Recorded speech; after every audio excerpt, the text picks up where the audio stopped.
Evening, আমি ইলমাস সৈয়দ, আপনারা দেখছেন বাংলার কথা। বাংলায় কথা হবে, বাংলার কথা হবে। পঞ্চায়েত ভোট, আর এই পঞ্চায়েত ভোটই এখন টার্গেট ভারতীয় জনতা পার্টির, তৃণমূল কংগ্রেসের বামেদের। পঞ্চায়েত ভোটে কি হবে? পঞ্চায়েত ভোটকে পাখির চোখ করে এগোচ্ছে রাজ্যের প্রধান বিরোধী দল বিজেপি এবং শাসক দল তৃণমূল কংগ্রেস। তাই আজ আমাদের issue target panchayat vote. Panchayat ভোটে ভারতীয় জনতা পার্টি তাদের ভোজ কর্মসূচি, অর্থাৎ গ্রামে গ্রামে যেতে হবে, জনসংযোগ বাড়াতে হবে, এবং শুধু যেতে হবে না, কর্মীদের সঙ্গে থাকতে হবে, খাওয়া দাওয়া করতে হবে, প্রকল্পের কথা ঘোষণা করতে হবে। গতকাল শুভেন্দু অধিকারী এই বক্তব্য রাখেন, টার্গেট পঞ্চায়েতে ভারতীয় জনতা পার্টি স্ট্র্যাটেজি। সেখান থেকেই তৃণমূল কংগ্রেস শাসক দলের মাল্টিপল স্ট্র্যাটেজি। যেমন দিদির সুরক্ষা কবচ রয়েছে, তেমনই রয়েছে দিদির দূত। তারা কারা? তারা যাবেন গ্রামে গ্রামে গিয়ে জনসংযোগ বাড়াবেন, কর্মীদের বাড়িতে থাকবেন, জনসংযোগে জোর। এইটাই আজ ইস্যু। আজ এই নিয়ে কথা বলার জন্য রয়েছেন প্রদীপ্ত মুখার্জি তৃণমূল কংগ্রেসের পক্ষ থেকে, রয়েছেন সুভাষিস ভট্টাচার্য কংগ্রেসের পক্ষ থেকে, প্রীতম দত্ত ভারতীয় জনতা পার্টির পক্ষ থেকে। কিন্তু তিনটি প্রশ্ন রয়েছে, যে তিনটি প্রশ্নের ওপর আজ বাংলার কথা। প্রথম প্রশ্ন, টার্গেট 2023। 2023-এর ভোটে, গ্রামের ভোটে আবাস কাঁটা কাকে বিঁধবে? কারণ তৃণমূল কংগ্রেস হোক বিজেপি হোক, অবৈধভাবে বাড়ি পাওয়ার তালিকায় কিন্তু সবার নামই আসছে। তাই এই কাঁটা, আবাসের কাঁটা কাদের বিঁধবে? দ্বিতীয় কোশ্চেন, ভারতীয় জনতা পার্টির ভোজ কর্মসূচি হাওয়া টানবে, ভারতীয় জনতা পার্টির জন্য কাজ করবে। আম জনতার মন কি ভারতীয় জনতা পার্টির ভোজ কর্মসূচিতে মজবে? তৃতীয় প্রশ্ন, দিদির দূত এই কর্মসূচি তৃণমূল কংগ্রেসের জন্য কতটা হাওয়া টানতে পারবে? জনসংযোগ কি আদৌ কাজ দেবে? দিদির দূত কি বুথের ভোটটাকে কনভার্ট করতে পারবে? আজ এই তিনটি প্রশ্ন, দ্বিতীয় এবং তৃতীয় প্রশ্ন জনতাদের কাছে রাখা হয়েছে। তারাও সেই প্রশ্নের লাইভ পোলিং এখন চলছে, সেই লাইভ পোলিং এ গিয়ে উত্তর দিতে পারেন। শোয়ের শেষে আমরা দেখাবো জনতার রায়। প্রথম প্রশ্ন, আবাসের কাঁটা কাকে বিঁধবে? তৃণমূল কংগ্রেস। আবাসের কাঁটা যারা আবেশে রয়েছে তাদেরকেই বিঁধবে, সেটা হচ্ছে বিজেপি ছাড়া আর কেউ না। কারণ আবাসের কাঁটা বিজেপিকে বিঁধবে না, আবাসের কাঁটা যারা চুরি করেছে, যারা চোর, এবং তোমাদের চ্যানেলের মাধ্যমেই আজকে আমরা দেখলাম পিংলাতে একজন ব্লক প্রেসিডেন্ট এসে বলছে হ্যাঁ টাকা তো আমাদের সবার মধ্যেই ভাগ। গতকাল তো হ্যাঁ, তো আজকে তোমাদের চ্যানেলের মাধ্যমে দেখি, নিউজ 18-কে তার জন্য ধন্যবাদ। বাংলার সব কীর্তিমান সব তৃণমূলী লোকেদের ব্যাপারটা দেখানোর জন্য। তো যাদের এই কুকীর্তিগুলো চলছে, যাদের এই দুর্নীতিগুলো চলছে, তাদের তো অবশ্যই বিধি, অবশ্যই তৃণমূলীরা। আবাসের কাঁটা তৃণমূল বলছে বিজেপিকে বিঁধবে, বিজেপি বলছে তৃণমূলকে বিঁধবে। কংগ্রেসের কাউন্সিলর, নেতা, তাদের স্বজনদেরও নাম রয়েছে, তোমাদের বিঁধবে না? এটা তো কাউন্সিলরের নাম যে উঠেছে, সেখানে তো বাদ করার দায়িত্বে যারা ছিল তাদের বাদ করে দেওয়া উচিত ছিল। সে তো আর তুলতে যায়নি। নাম উঠেছে তো কি হয়েছে? যারা রক্ষণাবেক্ষণে ছিল তারা কি করছিল? তারা কি করছে? আর দ্বিতীয় কথা, এই কাঁটাটা বিধবে হলো শাসক দলের দুর্নীতির বিরুদ্ধে যেসব মানুষরা বাংলায় বঞ্চিত হয়েছে, তাদের কাঁটাটা গায়ে বিধবে হলো শাসক দলের। কারণ আমরা যেখানে দেখতে পাচ্ছি তোমার তৃণমূলের বিধবে, কংগ্রেস এবং বিজেপি বলছে কাঁটা বিধবে তৃণমূল। এবার কি জো কুইজ হবে নাকি একটু বলতে পারবো? যদি বলার সুযোগ হয় তাহলে বলি যে কাঁটা বিঁধতে যাদের পারছে সেটা যদি একটু স্ট্যাটিস্টিক্যালি দেখার চেষ্টা হয়, সেখানে কিন্তু প্রশ্নটা উঠে যায় যে কাদের কতটা অ্যালোকেশন ছিল, কতটা বাদ গেল। শুনি একটু পরিষ্কারভাবে উত্তরপ্রদেশ থেকে শুরু করো, গুজরাটে চলে বাংলায় কেন আসবো ভাই? কেন শুধু বাংলা থাকবে? পঞ্চায়েত ভোটটা বাংলায়। বাংলা কি পশ্চিম মানে ভারতের বাইরে? তোমরা করছো এমন একটা বিষয় নিয়ে যেটা আবাসে উত্তরপ্রদেশ, মধ্যপ্রদেশ সবটা আমরা ঘুরে দেখবো। আপাতত বাংলায় কাঁটাটা কাকে বিঁধবে? বাংলায় কাঁটা বিজেপিকে বিঁধবে। সেই জন্যই তো বলছি অন্য রাজ্যে সব থেকে বেশি নাম বাদ গেছে, সেটার তত্ত্বটা তুমি নেবে তো। কারণ 6 লক্ষ নাম বাদ গেছে কোন রাজ্যে, 4.5 লক্ষ নাম বাদ গেছে কোন রাজ্যে, 3,50,000 নাম বাদ গেছে কোন রাজ্যে। আমার বক্তব্য সেখানে নয়। আমার বক্তব্য হচ্ছে কম্পারেটিভ অ্যানালিসিস করতে কংগ্রেসও জানে, বিজেপিও জানে। তৃণমূল করলে প্রদীপ্তদের সমস্যা হয়ে যায়। কম্পারেটিভ অ্যানালিসিসে কি বেরোচ্ছে? আমার কম্পারেটিভ অ্যানালিসিসে এটাই বেরোচ্ছে যে আমাদের মতন দ্রুততার সঙ্গে কাজ সম্পন্ন অন্য রাজ্য করতে পারেনি। দ্রুততার সাথে কাজ সম্পন্ন একমাত্র তৃণমূল কংগ্রেস করেছে, অন্য রাজ্য আবাস যোজনায় বিফল। প্রদীপ্তদের সমস্যা হলো যখন কিনা সমস্যায় পড়ে তখন সারা ভারত পরিক্রমায় বেরোয়, আর যখন বাইরে থেকে কেউ বলে নেই, এখন বাইরে থেকে এখানে কেউ ক্যাম্পেইন করতে আসে তখন বহিরাগত। যখন বাইরে থেকে কেউ এখানে ইলেকশন ক্যাম্পেন করতে আসে তখন তারা বহিরাগত। আর তোমরা আবার বহিরাগতর প্রসঙ্গ এখানে আসছে না, কম্পারিটিভ অ্যানালিসিস করতে আছে, এটা তোমরা শিখিয়েছো, তোমরা জানো। আজকে আজকে আজকে প্রদীপ তো বললো না দ্রুত কাজ সম্পন্ন করেছে। হ্যাঁ, দ্রুত কাজ তৃণমূল কংগ্রেস সম্পন্ন করেছে, দারুণ সম্পন্ন করে। এত দ্রুততার সাথে ওরা দুর্নীতি করেছে যে সবার রেকর্ড সাথে দুর্নীতি। দুর্নীতির কথা বলতে গেলে ওদের সুপ্রিম কোর্টে যতগুলো কেস পেন্ডিং আছে সেটা ওরা বলতে পারবে। ওরা যতগুলো সুটকেস পলিসি করেছে সেই সুটকেস পলিসিটা ওরা বলতে পারবে। আমরা এটা বলবো যে কেন্দ্রের পঞ্চায়েত দপ্তর যেভাবে আমাদের প্রশংসা করছে এবং এখানকার যে বিজেপি যে কথা বলছে পুরো উল্টো। বেশ, প্রীতমের প্রশ্ন কি ব্যাপারে প্রশংসা করছে? আরে আমাদের প্রশ্ন এই কথাটা কিসের আলোচনা হচ্ছে? আবাস নিয়ে বিজেপির কথা বক্তব্য। হচ্ছে, আবাস নিয়ে কথা হচ্ছে, তো তাহলে আবাস নিয়ে প্রশংসা করছে। আবাস নিয়ে কেন্দ্র প্রশংসা করছে বলছে না না আবাস নিয়ে দিয়েছি ইতিমধ্যে 90% বেশি যে তদারকির কাজ ছিল এবং আমরা সেদিন রাত 12টার মধ্যে 31 তারিখের 12টার মধ্যে আমরা 95% বেশি নাম এনরোল করতে পেরেছি এবং বক্তব্য যেটা না না মুশকিলটা অন্য রাজ্য সেটা পারে। বেশ হয়েছে। এবার বলি, প্রথম কথা হচ্ছে দ্রুততার সাথে দুর্নীতি করেছে এবং তারপর দেখা যাচ্ছে গ্রামে গ্রামে একটা প্রমাণ দেখাও দুর্নীতি, অনেক অনেক প্রমাণ। একটা শাস্তি পেয়েছে দুর্নীতির, একটা প্রমাণ দেখাও, আমি দেখাবো বিজেপির কে কে শাস্তি পেয়েছে দুর্নীতির তোমার তোমার বেশ বেশ বেশ এখান থেকে আমরা একটু বেরোই, আবাসে ফিরি। বিধবে কাকে কাটা? আমি বলছি আবাস যোজনা নিয়ে দীর্ঘদিন ধরে যে সমস্যা হয়েছে সেটা 31 তারিখ মানে অল্প একটু সময় দিয়েছিল কেন্দ্রীয় সরকার, তার মধ্যে মিটিয়ে ফেলেছে। তার মানে যে আবাস যোজনা দীর্ঘদিন সময় পেয়েও যোজনায় এত দুর্নীতি হয়েছে দেখা গেছে। 1 মিনিট বলে নেই ঠিক করে দেবে, সেইটা হঠাৎ করে অল্প দিনের মধ্যে ঠিক হলো। তার মানে ওখানেও যদি 31 তারিখেও যে নামগুলো সংযোজিত হয়েছে সেই নামগুলো ঠিক আছে কিনা এগুলোর জন্য অডিট করা দরকার। বেশ স্ট্যাটিস্টিক্যালি আবার দাদা ভুল বলো, 2018 সালের যে প্রজেক্ট সেই প্রজেক্টে স্যাংশন দেওয়া হয়েছে মাত্র 22 দিন আগে। সেই 22 দিনের মধ্যে যখন আমরা তদারকির কাজটা, বারবার বলছি তদারকির কাজ সম্পন্ন করতে হয়েছে, সেখানে জিও ট্যাগ ছবি পর্যন্ত দিতে হয়েছে। এই যে জিও ট্যাগ ছবি কোথা থেকে এসেছে? আমাদের সরকার তৈরি করেছে এবং এই কারণে আমরা সব থেকে স্বচ্ছ অন্য রাজ্যে আমরা স্বচ্ছ সরকারের যে ভাবমূর্তি, তার জন্য আমরা ই গভর্নেন্সের পুরস্কার পাচ্ছি, দুয়ারে সরকারের পুরস্কার পাচ্ছি। বিজেপি দিচ্ছে, এই বিজেপি তো তোমাদের বিরুদ্ধে দুর্নীতির কথা বলছে, 100 দিনের টাকা আটকে রেখেছে। সেই বিজেপি তো আবার পুরস্কার দিচ্ছে। এটা তো পুরো গটাপ খেলা। আচ্ছা, কংগ্রেস বলছে গটাপ খেলা। কংগ্রেস এতটা খুশি হওয়ার কিছু নেই। কংগ্রেস কিন্তু তোমাদেরও কাঠগড়ায় তুলে একটাই বলছে যে এই পুরস্কার যেটা প্রদীপ্ত বলছে ই গভর্নেন্সের পুরস্কার, সেটা ভারতীয় জনতা পার্টি গটাপ করে দিচ্ছে। কি আমরা কয়েকদিন আগে তোমাদের ক্যামেরা দেখেছিলাম, মমতা ব্যানার্জি গেছিল পুরুলিয়াতে, ওখানে গিয়ে দেখলাম মমতা ব্যানার্জি বললো কেন্দ্র সরকার না টাকা দিচ্ছে না, তাই তোমাদের ঘরটা না করে দিতে পারলাম না। উনি বারবার গিয়ে বলছিলেন যে দিদি আমরা তো আপনারই সমর্থক, আপনাকে ভোট দিই, তবু এখানে আমরা ঘর পাই না, টাকা না দিলে ঘর দেয় না। তো আজকে মমতা ব্যানার্জি স্বীকার করে নিয়েছিল সব জায়গায় যে উনি সব জায়গায় ব্যর্থ, ওই জন্য আবার একটা কি সব যেন রক্ষা কবচ টবচ শুরু করেছিল। তার কারণ হচ্ছে এতদিন ওরা বলবেই স্বাভাবিক এবং সেই জন্যই ও নিজে স্বীকার করলো যে মমতা ব্যানার্জি যখন বলেছিলেন এই যে 22 দিন আগে স্যাংশনটা এসছে এবং 22 দিন আগে স্যাংশন আসার পরে মার্চ মাসের মধ্যে সেটাকে অ্যাপ্লিকেশন করতে হবে, তাহলে কে কিভাবে খেলছে সেটা খুব পরিষ্কার হয়ে যাচ্ছে। এবার বলতে দাও, প্রথম কথা হচ্ছে যে আজকে মমতা ব্যানার্জি স্বীকার করেছে যে হ্যাঁ আমাদের চোরেরা চুরি করেছে, সেই জন্য আবার সেম জিনিসটা আবার উনি নতুন মোড়কে।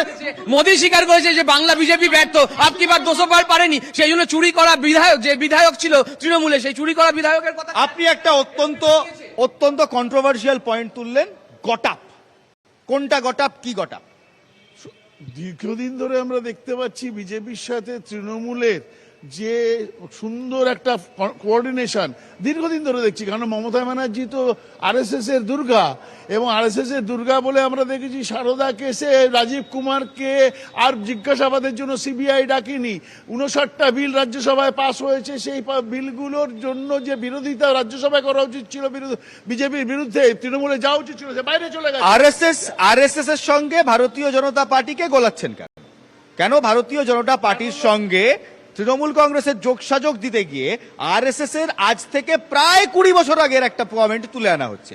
ইদানিং কালে দেখি ভারতীয় জনতা পার্টি সবচেয়ে বড় অভিযোগ করছে যে দুর্নীতি হয়েছে আবাস নিয়ে তৃণমূলের এগেনস্টে। এটা গটাপ। আমি 4 বছর আগের একটা মোহন ভাগবতের একটা উক্তি দিচ্ছি, সেটা হলো যে 4 বছর না 2 বছর আগে মোহন ভাগবত বলেছিলেন মমতা ব্যানার্জি বিজেপির হয়েই কাজ করছে, বিজেপির ভীষণভাবে সহায়ক শক্তি। বিজেপির কাছ থেকে এই উত্তর নেন। প্রথম কথা হচ্ছে আমি এই বক্তব্যের কি উত্তর দেবেন? আমি মাননীয় সরসংঘ চালকের কথা বলতে পারবো না, আমি আরএসএস এর প্রবক্তা নয়, আমি বিজেপির হয়ে বলছি।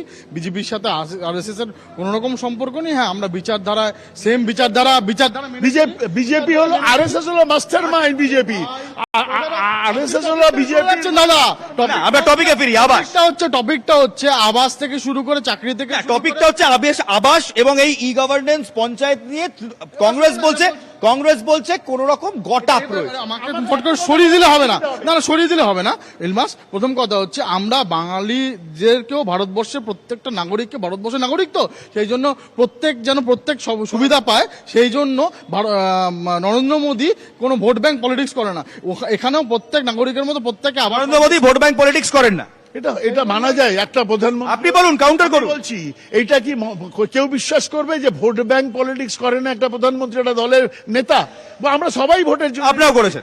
সবাই, পৃথিবীর এমন কোন দল আছে যে দল ভোট ব্যাংকের মানে Narendra Modi vote bank politics করে না, তাই জন্যই বাংলার জন্য তার সহমর্মিতা রয়েছে একের পর এক প্রকল্প। মধ্যপ্রদেশ থেকে শুরু করে যে কোনো রাজ্যে যখন ভোট হয় এবং সেই গুজরাটে ভোটের জন্য ওয়েট করা হয় যে কোন সময় কি প্রজেক্টটা ঘোষণা করা হবে, এবং সেই প্রজেক্ট নির্ভর সেই আমরা আসি আমাদের দ্বিতীয় প্রশ্ন।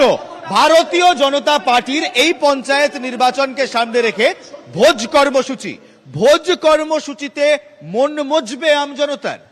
না, ভোজ কর্মসূচি কেন বলছো? এরকম কর্মসূচি না। আমরা যখনই আমাদের কার্যকর্তাদের আমরা কাছে যাই, কার্যকর্তারা আজকে এতটাই ভারতীয় জনতা পার্টির প্রত্যেক কার্যকর্তা থেকে শুরু প্রত্যেক কর্মী সমর্থক বিশ্বাস করে যে না, অতিথি নারায়ণ ভব, তো অতিথি দেব ভব। তো আমরা ভারতের বসুদেবা কুটুম্বকম অতিথি দেব ভব, ওটা ভারতের সংস্কৃতি। কিছু গুলিয়ে ফেলছে তো, না, ওটা শুধু বিজেপির একার নয়, ওটা ভারতে। আমি তো বলছি প্রত্যেক কার্যকর্তা এটা আমরা বিশ্বাস করি। ভারতের কেন হবে? ভারতের মধ্যে তো বিজেপিও পড়ে, বিজেপিও তো একটা কার্যকর্তা, তাও তো ভারতবর্ষের নাগরিক। তো আমরা সেই সংস্কৃতি বিশ্বাস করি, যেন আমাদের বাড়িতে যারাই আসে তাদেরকে আমরা অতিথি নারায়ণের মতো ভাবি। এর আমরা প্রত্যেককেই সবাই মিলে বসে, যারা বিশেষ করে ইলেকশনের আগে আসেন তাদের না, এবার মুশকিল হচ্ছে ওরা না এটা প্ল্যান্ড ওয়েতে করে, যে বিশেষ থালায় খাবে, বিশেষ ভাবে রান্না হবে, বিশেষ ক্যামেরা থাকবে, বিশেষ রান্নাঘর তৈরি হয়ে যাবে, লক্ষ লক্ষ টাকা খরচা করে এদের খাওয়ার পরিকল্পনা হবে। আর আমরা দিদির দুধ, তাহলে তৃতীয় প্রশ্ন, দিদির দুধ, যেখানে দিদির দুধেরা এক গ্রামে যাবে, জনসংযোগ বাড়াবে, নেতাকর্মীরা সেই গ্রামেই থাকবে। 100 বার আমাদের এই কর্মসূচি বহুদিন থেকে চলে আসছে এবং এটাকে নট ফর দ্য ক্যামেরা নতুন ভাবে এটা করার চেষ্টা করছি। এবং আপনি মেনে রাখবেন, যে কোনো প্রশাসনিক সভায় মমতা বন্দ্যোপাধ্যায় ঠিক এই কথাগুলোই বারংবার বলেছেন। যে দিদির দুধ বাংলার মানুষ ভালো করে শুনে রাখুন, আপনাদের কাছে সুযোগ আসছে, যে চোরেরা আপনাদের কাছে আসবে, যারা চুরি করেছে, আপনাদের চাকরি চুরি করেছে, আবার চুরি করেছে, তাদেরকে একদম বেঁধে রাখবেন। প্লিজ কোন রকম উস্কানিমূলক কমেন্ট নয়। বিজেপির এই কমেন্টটা ডিসকোয়ালিফাই করতে বাধ্য হচ্ছি। এই শোতে দাঁড়িয়ে কোনো উস্কানিমূলক কমেন্ট নয়। উস্কানিমূলক ভোটাধিকারী যখন যাবে, কোটাধিকারী যাবে, কোন নেতাকে বেঁধে রাখার নিদান কোন মুখপাত্র শোতে দিতে পারে?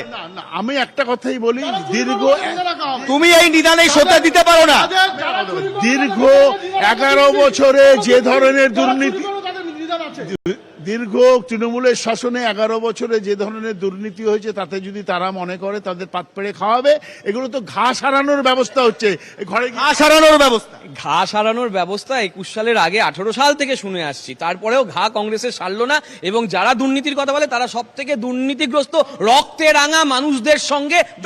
বেশ, এই দুটি প্রশ্ন নিয়ে ভারতীয় জনতা পার্টির ভোজ কর্মসূচি কতটা মন টানতে পারবে আমজনতার, এবং দিদির দুধ প্রকল্প সেটাই কতটা কার্যকরী হবে গ্রামে জনসংযোগ বাড়াতে। আমজনতা কি বলছে, জনতার রায় নিয়ে ফিরবো একটি বিরতির পর এই দুটো প্রশ্ন নিয়ে বিতর্ক হবে এবং দেখব জনতা কি বলছে। বাংলায় কথা হবে, বাংলার কথা হবে।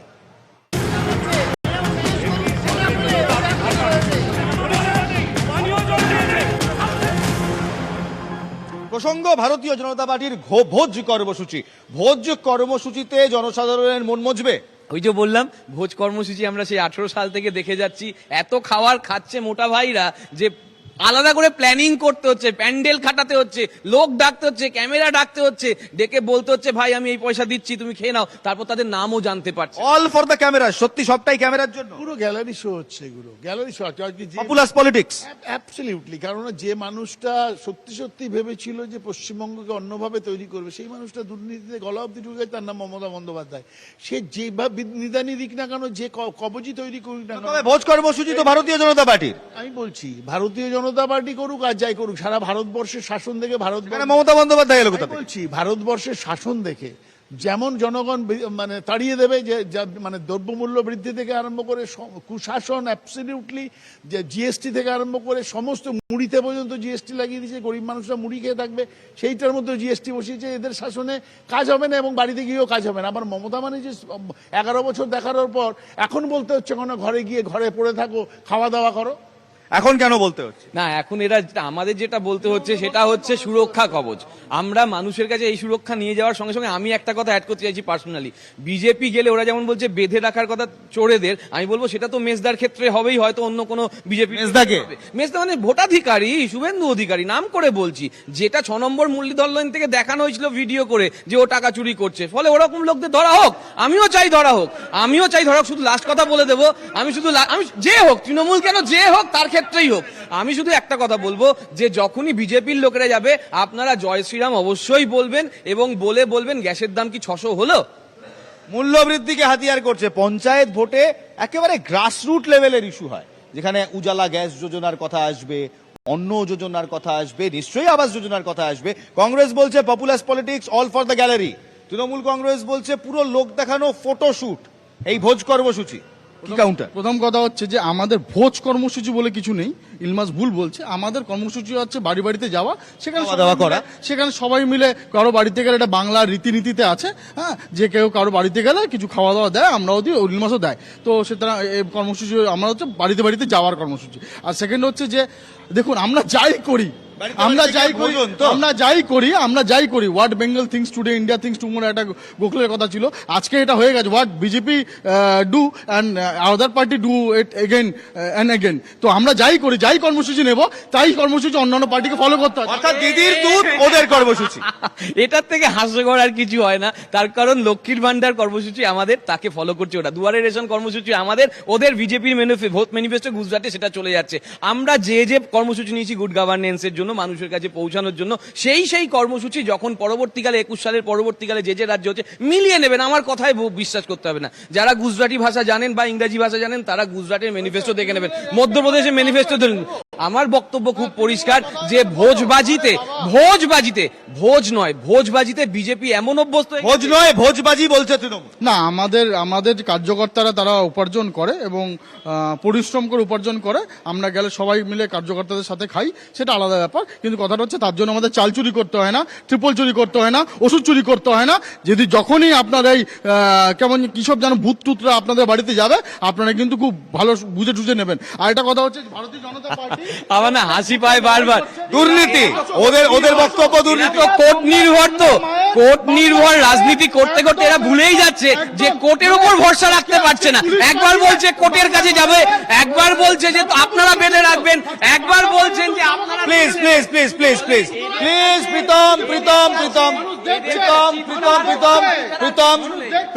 Pritam, this is not a shouting match. তুমি তোমার, আমার যখন মনে হবে আমি তোমায় দেব, তুমি তখন কথা বলবে, বাইরে বলবে না, point to point. Trinamool Congress বলছে যে ভোজবাজি কর্মসূচি, ভোজ নয় ভোজবাজি। তার আগে বলেছে প্রদীপ্ত যে লক্ষ্মীর ভান্ডারকে নকল করছে কে? লক্ষ্মীর ভান্ডার তো বড় লোকের বউয়ের হাতেও পৌঁছচ্ছে, এর স্ক্রিনিং হয়নি কেন? গরিবদের কাছে গেলে পরে ভালো ছিল। শুধু গরিব না, লক্ষ্মীর ভান্ডার যাদের দরকার নেই তারাও পাচ্ছে। এই দাদা শর্তগুলো জানেন না, দাদার বাড়ির কেউ পেয়েছেন কি লক্ষ্মীর ভান্ডার? আমি সেটা প্রশ্ন করি দাদা। আমার বাড়িতে না পেলেও আজকেই পেপারে আছে, সেটা নিয়ে বড় করে দিয়েছে, লক্ষ্মীর ভান্ডার স্ক্রিনিং হয়নি বলে বড় লোকের বউয়েরা পাচ্ছে। দেখে নিক আনন্দবাজার, তার ডেটা নেওয়া আছে। তোমরা বললে কপি পেস্ট কর্মসূচি, ওরা একসঙ্গে 4টে কর্মসূচির নাম বললো যেগুলো অন্যান্য স্টেটে ভারতীয় জনতা পার্টি ইমপ্লিমেন্ট করছে, কি বলবে? আমি তো এরকম 10টা কর্মসূচি বলে দিতে পারি, প্রথম থেকে একদম শুরু করে নিয়ে শেষ অবধি। আবাস যোজনা বাংলার বাড়ি করে দিল, আমাদের ঘরে ঘরে জল দেওয়ার প্রকল্পটাকে বাংলা এগুলো সব কংগ্রেসের যোজনা, ইন্দিরা আবাস যোজনা, নাম যোজনা। আজকে তোমরা যদি বলো যে কপি পেস্ট করছো ওদের, আমাদের কপি পেস্ট করতে হচ্ছে বিজেপিকে। আমরা যা যা করেছি সবগুলো করতে হচ্ছে, শুধু নাম বদলে। তুমি বলছো ওরা কপি পেস্ট করছে, ওরা বলছে তুমি কপি পেস্ট করছো, কংগ্রেস বলছে 47 সাল থেকে আমরা প্রকল্প শুরু করলাম, আমাদেরটা কপি পেস্ট করেছে গত 9 বছরে। এবার আসি কিছু হার্ড ফ্যাক্টসে। হার্ড ফ্যাক্টস, গত 9 বছরে ভারতবর্ষের জিডিপি কতটা উপরে গিয়েছে? প্রথম কথা হচ্ছে যে ইলমাস, একটা কথা তোমাকে বলি, তুমি গভর্নমেন্ট আর দলের কর্মসূচির মধ্যে গুলিয়ে ফেলো না। গভর্নমেন্টের কর্মসূচি গভর্নমেন্টটা তো চালায় তোমার দল, আবাস যোজনাটা কি তোমার দলের কর্মসূচি না গভর্নমেন্টের? কর্মসূচি একদম সেইটার কথা কেন উঠছে? গভর্নমেন্টের কর্মসূচি যে গভর্নমেন্টের আগে তাহলে এতক্ষণ কে সেই কথাটা তুললো? ও নিজের জালে নিজে ফাটালো। ও দলের কর্মসূচি তো প্লিজ ডোন্ট শাউট। দলের কর্মসূচি তো আমাদের, আমরা তো লোক দেখিয়ে খেতে যাই না, আমরা যেখানে আমাদের পরিষ্কার বক্তব্য হচ্ছে আমাদের খিদে পেয়েছে, আমরা বলে দিচ্ছি যে আমাকে খেতে দাও, আমাদের খাওয়ার জন্য। প্রথম কথা হচ্ছে দলের কর্মসূচি গভর্নমেন্টের কর্মসূচির মধ্যে তুমি গুলিয়ে ফেলো না। সেকেন্ড কোয়েশ্চেন হচ্ছে তুমি গোলাচ্ছ please please please, you are disqualified henceforth. দলের কর্মসূচি না গভর্নমেন্টের কর্মসূচি?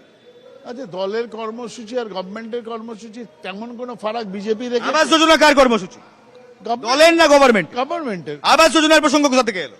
প্রথম কথা বলছি, আবার আমি আবাস যোজনা প্রশ্ন বলিনি। আবার এই যে তুমি 10টা প্রকল্পের নাম জানতে ক্যামেরা 10টা প্রকল্পের নাম জানতে চাইবো যে ক্লেম তুমি করেছো একটু আগে, যে তুমি 10টা প্রকল্প বলতে পারো যে 10টা প্রকল্প ওরা কপি করেছে। কথা হচ্ছে ইলমাস, ডোন্ট বিহেভ লাইক এ ঠিকঠাক সাংবাদিক। আজকে যখন তুমি ও বলছে am a ঠিকঠাক no no you are not, you are just standing your point towards the তোমার ক্লেম 10টা প্রকল্প বলো। আজকে প্রথম কথা হচ্ছে তুমি দলের আমি যখন ও বলছে যে ঘরে ঘরে যাও, তুমি আমাকে বলতে আমার আবার বলছি ঘরে 4টে ঘরে প্রকল্পের নাম বলুক। বলছে, সেটা আমি বলছি বাড়িতে আমরা ভোজন প্রকল্পের কথা একবারও দলের প্রকল্প, পার্টির প্রকল্প, তারপর গভর্নমেন্টের প্রকল্পগুলোর কথা হচ্ছে কপি করেছি বারংবার।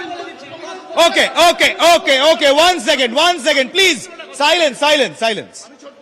প্রীতম ক্লেম করলে 10টা প্রকল্প, ও বলছে 4টে প্রকল্পের নাম যেগুলো তৃণমূল কংগ্রেস ক্লেম করেছে, বলতে পারবে? তুমি আবার এক একটা তুমি ওই যে মুশকিল, ওই যে আবার সেই হাইকোর্টে ওই জমা দেওয়া এনএচআরসির কথাটা, এখানে গভর্নমেন্টটা মানে তৃণমূলী তথ্য নেই, মুশকিল হচ্ছে। বেশ এই তরজা এখানেই শেষ।